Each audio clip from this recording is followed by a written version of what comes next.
วันสงกรานต์สร้างมาแสนสั้น3 วันมันก็จบล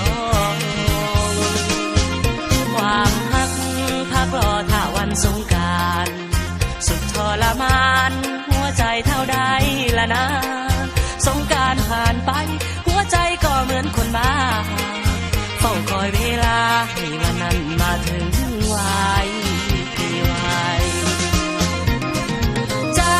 ดวงนี้แสนทรมานคอยวันสงกรานต์ผ่านกลับมาไวๆอยากให้วันนี้ผ่านล่วงเลยลาไปอยากให้วันนั้นกลับมาถึงไวๆเอาคงสุขใจในวันที่มีน้อ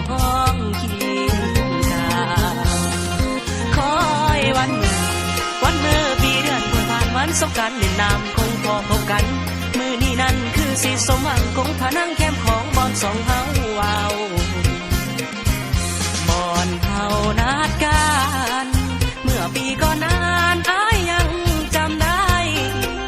แกว่งหินน้อยๆตกลงกลางน้ำที่ไหลผู้คนมากมายหญิงชายหยอกล้อกันไปควงแขนสามไว้เดินไปทั่วกองพระนางสงกรานต์ปีนี้บ่มีนวลนาง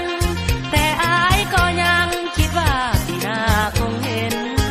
จะคอยที่เก่าคอยสาวแม่นวลเนื้อเย็น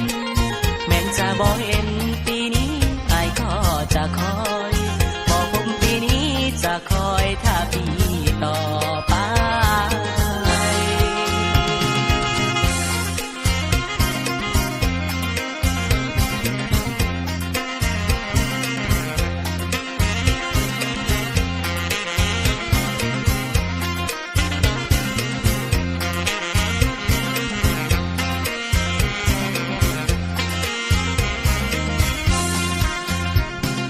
ใจ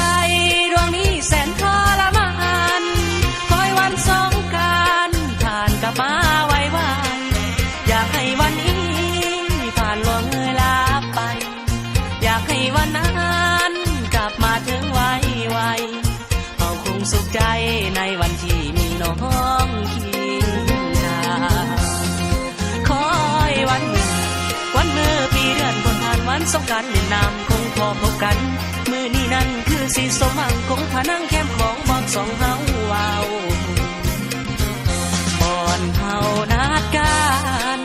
เมื่อปีก่อนนานอ้ายยังจำได้แกว่งหินน้อยๆตกลงกลางน้ำที่ไหลผู้คนมากมายหญิงชายหยอกล้อกันไปควงแขนสามไว้เดินไปทั่วกองพระนาง